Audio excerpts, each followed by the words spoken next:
Телефон шырылдап қояр емес. Сыртта жүрген Гүлжан жүгіріп ішке кірді. Бірақ қоңырау басылды да қалды. Қап, үлгермеді-ау, кім болды екен? Әлде Әлібек пе? Мейлі, керек адам қайта хабарласар деп шыға бергені қайта шырылдап жөнелді. Аяғын тезірек басып тұтқаны көтерді. Хабарласқан қайын сіңлісі Ажар екен. Жеңеше, қалайсыздар? Ажар, сенбісің? Шүкір, аман есен, өзің қалайсың? Жұмысың қалай? Үйреніп кеттің бе? Иә, жеңеше, үйрендім ғой, бірақ қиынырақ болып жатыр. Қалада талап көп, сол үшін де бізге хабарласып отыру едім. Ағам қайда? Ағаң жұмысына кеткен, тексеріс келеді деп азанмен кетіп қалды. Жеңеше, сізге айтарым бар. Мен ауылға барсам бола ма? Ағам маған жұмыс тауып берсе, содан жұмыс жасасам деп едім. Қалада қиынырақ болып жатыр. Ауылда біраз үйреніп, тәжірибе жинақтап келмесем, кішкене қиналып жүрмін. Ағаммен сөйлесіп көресіз бе? Ағаңа айтайын, сұрап көрсін. Болып жатса, әрине, жұмыс жасағаның жақсы. Медбике керек қой ауылға. Сұрап көрер. Жеңеше, сұрап көрсінші, сосын қайта хабарын білермін ертең, деді Ажар. Кешкісін келгенде айтармын деп тұтқаны қойды.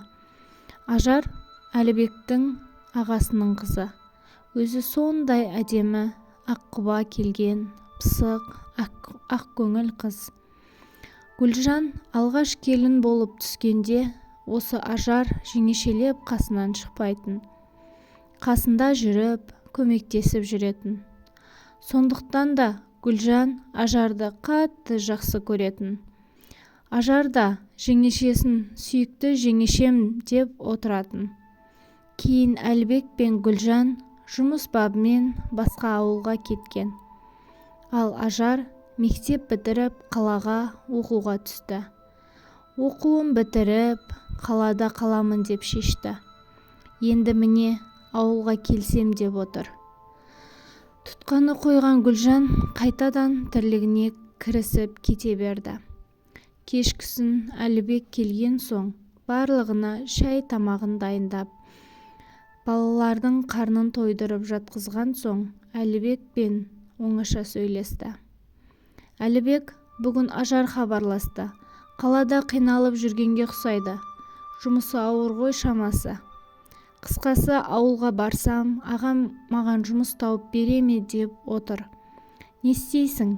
Аурухананың бас дәрігері сенің досың. Мүмкін жұмыс сұрап көрерсің. Болып жатса, осында келсін. Әрі, Ажар келсе мен де қуанамын. Көрейін, сұрастырып, егер табылып жатса, айтармын, деді ағасы. Бүгін кеш болып кетті, таңертең барамын, деді Әлібек. Таң азанымен тұрып Әлібек ауруханаға жол тартты. Барып қарындасы туралы сөйлесіп көрді. Іздегенге сұраған деп медбикелер жетіспей тұрған екен. Қуана-қуана қабылдаймын, деді. 2 күн өтіп, Ажар хабарласты. Жеңеше, ағам сұрастырып көрді ме? Бар ма екен жұмыс? Әрине бар екен. Саған қалай хабарын айтарымды білмей отыр едім. Өзіңнің хабарласып қалғаның дұрыс болды ғой. Ажар, ауылға келе бер. Жұмыс сені күтіп тұр, деп күлді жеңешесі. Қуанып кеткен Ажар, рахмет жеңеше, болды барамын деп қойды.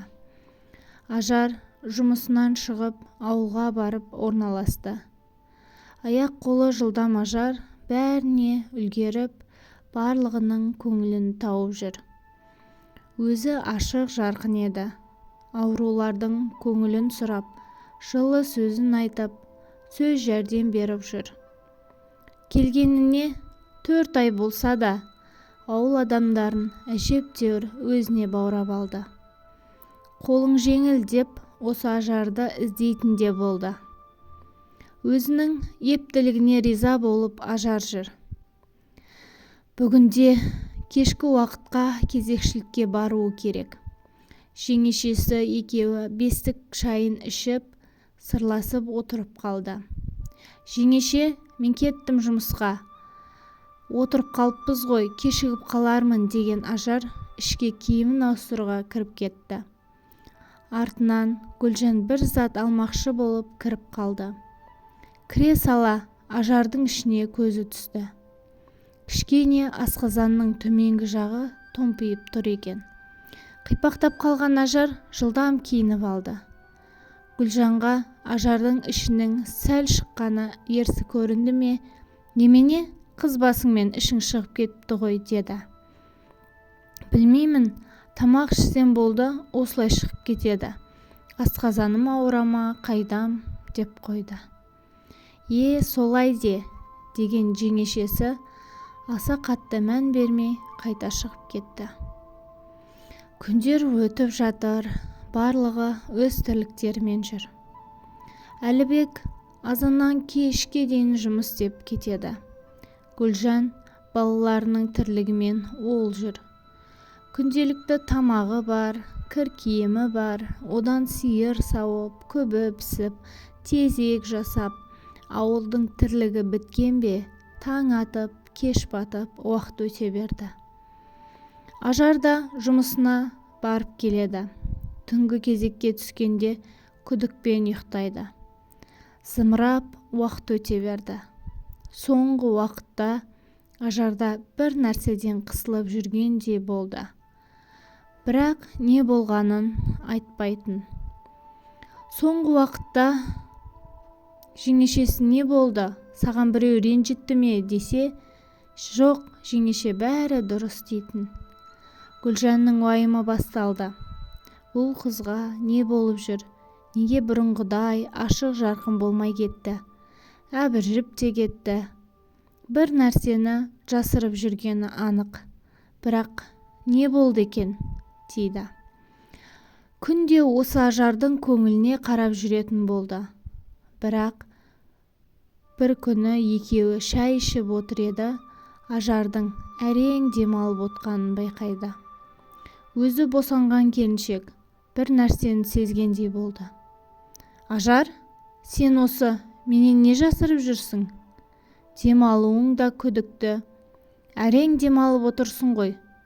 Жүкті кезімде солай болып еді менде де. Алданып қалғанынан саумысың сен қыз?»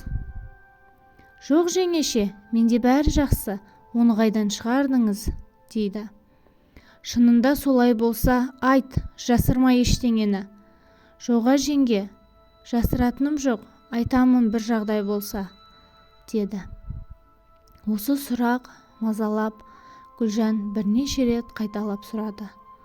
Бірақ ештеңе айтпастан Ажар тағы жабуды қазан жабулы күйінде қалдырды. 2-3 күн өткенде Гүлжанға ауруханадағы аға медбике Халима хабарласты. Гүлжан екеуі жақсы араласатын құрбылар. Амандық саулықтан соң, «Гүлжан, маған келіп кетесің бе? Не болып қалды? Жай ма?» «Телефонмен айтатын әңгіме емес, келіп кетші». «Жарайды, қазір барамын», деді. Бірақ Гүлжанның іші сезіп тұрғандай болды. Әңгіме не жөнінен екені. Өйткені соңғы уақытта бәрін байқап жүрген еді. Айтқанындай барлық әңгіме Ажар туралы екен. Бара салып Халима Гүлжанды бөлмесіне сүйреп кіргендей болды. «Гүлжан, сен ренжіме, осылай шақырып алғаныма. Айтпасам болмайды. Екеуміз құрбымыз ғой. Әрі Ажар да маған сіңлім сияқты. Бірақ сенің қайын сіңлің ойнап жүріп от басып қалған-ау.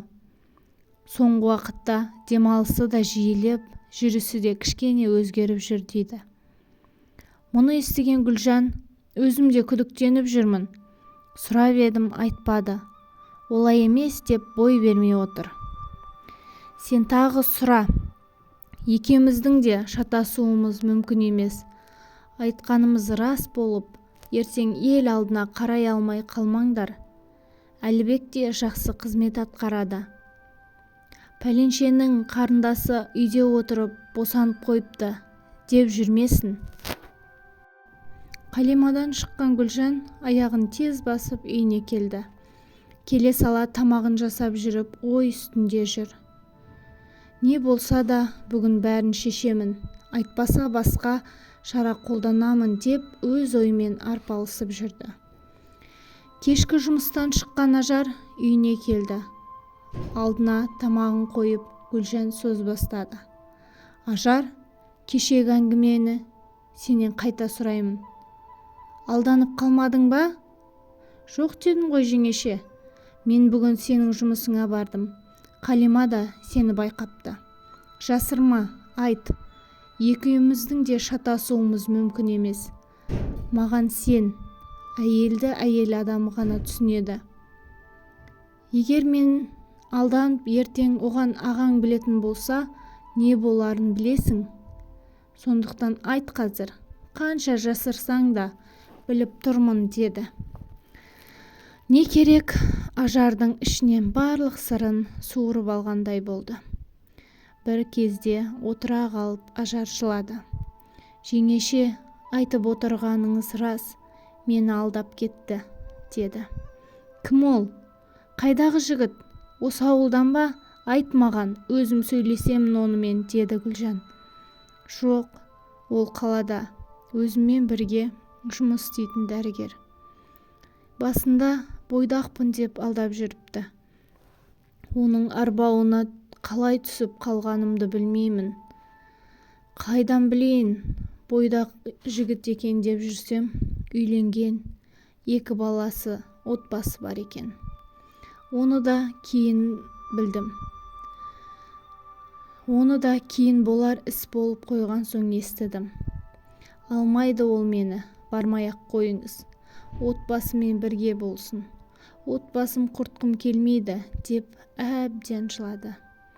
Неше ай болды, қане көрсет ішіңді, қалайша менен жасырып жүрдің, деп ашуланды Гүлжан. Уақытым жақындап қалды ғой деймін, жүруім қиындап кетті, деп ішін ашып көрсетті. Ішін мықтап байлап алған екен. Ойбу, байлап тастапсың. Андағы балаға зияның тимесе болар еді. Не істейміз енді? Не ойлап жүрсің сен қыз, осы уақытқа дейін? Үйде босанып отырмын дедің бе? Ағаңның мінезін білесің, біліп қойса екеумізді де оңдырмайды. Қайтсем екен, ненің дұрыс, ненің бұрыс екенін де білмей тұрмын. Сенің мұнда босана алмайтының анық.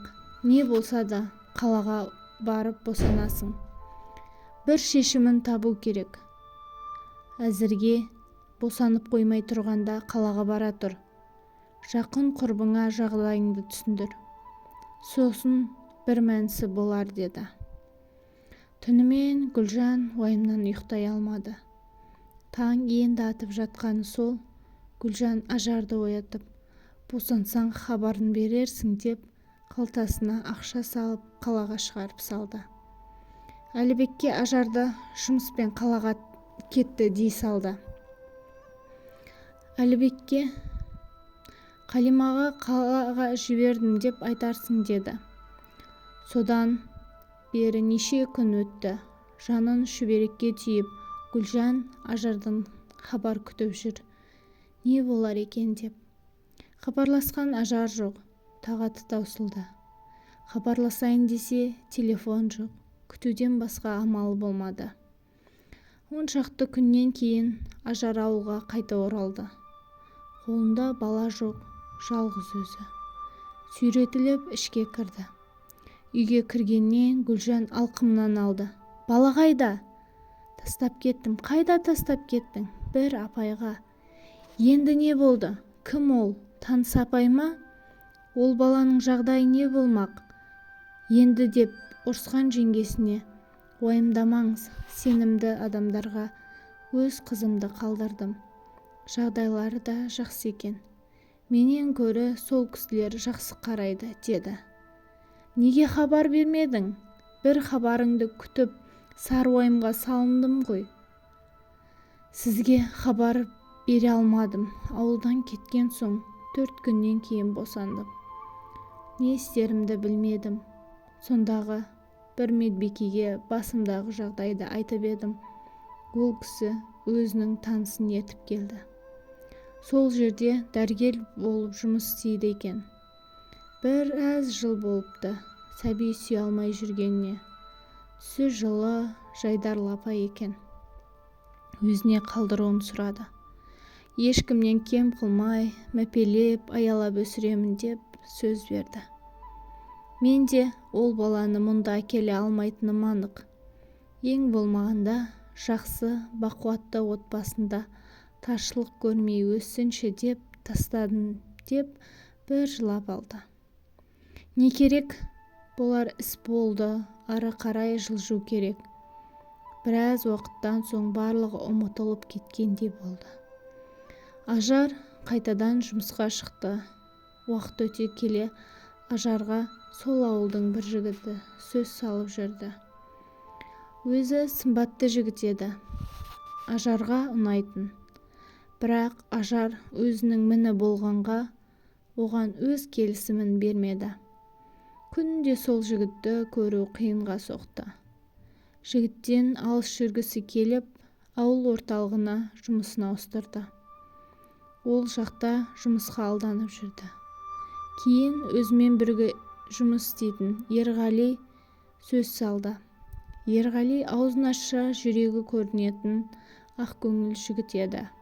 Өзі бұрын ажырасқан. Тең-теңімен, тезек қабымен деген. Өз теңі болған соң Ерғалиға жоқ демеді. Екеуі отау құрды. Содан бері 27 жыл өтті.